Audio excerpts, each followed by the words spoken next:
So for this video, we're taking on the Skooma Den on Master difficulty, and we're going to go ahead and dive right into it. It's going to be an archer list. For this encounter, both players start with a support card that allows you to give charge to any creature, but their health becomes 1. So we're going to play a bit of a control deck to deal with the opposing creatures that will have 1 health, while also taking advantage of giving some of our guys charge. And we'll kind of cover some of the cards as we go. Sorry ahead of time, you may hear fireworks in the background. There's a lot going on in my neighborhood right now. This time of year there's almost always a pretty big event. Alright, so the opponent runs a monk deck and they take advantage of cards like Bloodpact Messenger, Daring Cutpurse, and so forth for the charge. We, however, to counteract that, are going to utilize... Oh, that's nice. Cards like Sharpshooter Scout, Curse, Alina Banach is like a 2-for-1. These can give us contracts so that we can kind of trade in and take advantage of things as well. Like, that's the idea anyway. We're going to play this like a control list, and then the end game for us is meant to be like Wrathgar Forge, things like that. Just give me a name. And let's just go ahead and do the curse here. We won't give this charge yet. We will likely charge into that one though. Well, maybe not. Sure, that's free.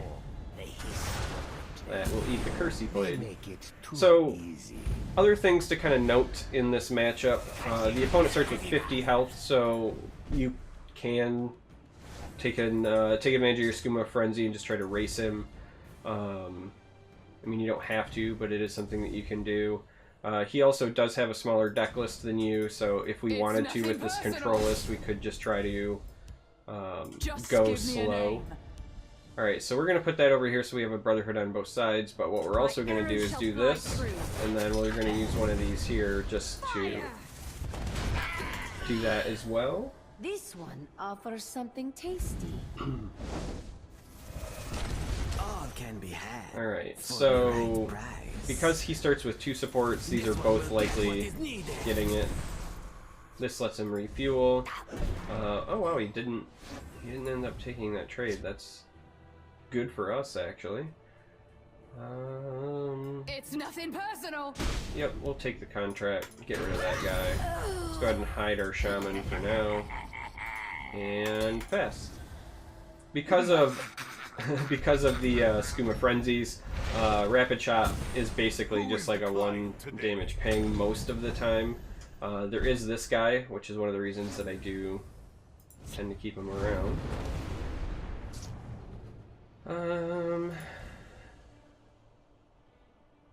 Alright, well let's go ahead and let's start with this, because that's pretty good for us.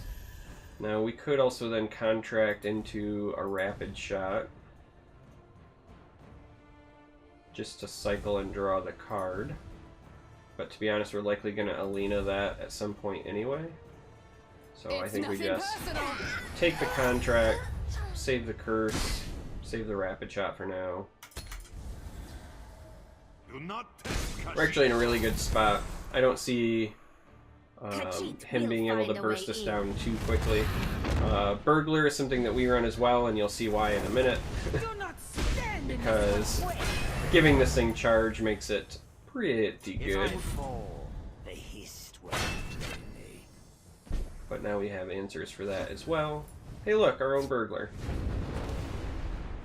Which we could also use this turn, but again, I think we're probably just going to go with the Alina route. Let's go ahead and do that. It's nothing personal.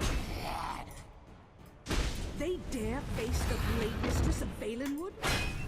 So one of the things you may notice is missing from the list is Earthbone Spinner. But there's a reason for that. Believe it or not, Earthbone's not super great in this because the effect from the Skooma Frenzy goes away. So let's just say, hypothetically, he gave this charge. If you then Earthbone this, it silences it first, which takes it back to 6 health, and then it pings it. So Earthbone Spinner doesn't kill any of the things at 1 health, and oftentimes kind of puts you back a bit. So that's why we don't do that. Alright, we're going to go ahead and Rapid Shot. We do run the Fireball because, again, normally there's a field full of stuff with 1 health. Let's go ahead and use a curse there and do this so that we can get a contract.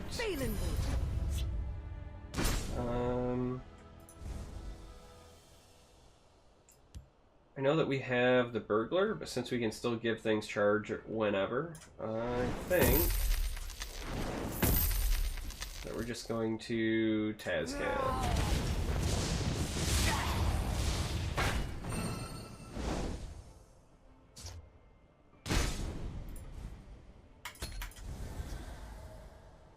Alright, so got the plate.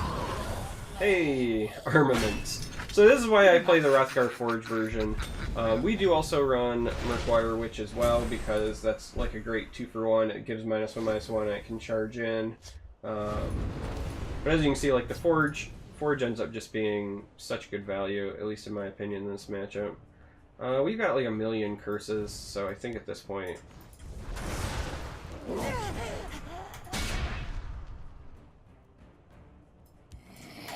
I think at this point we just start poking stuff. The contracts are kind of irrelevant.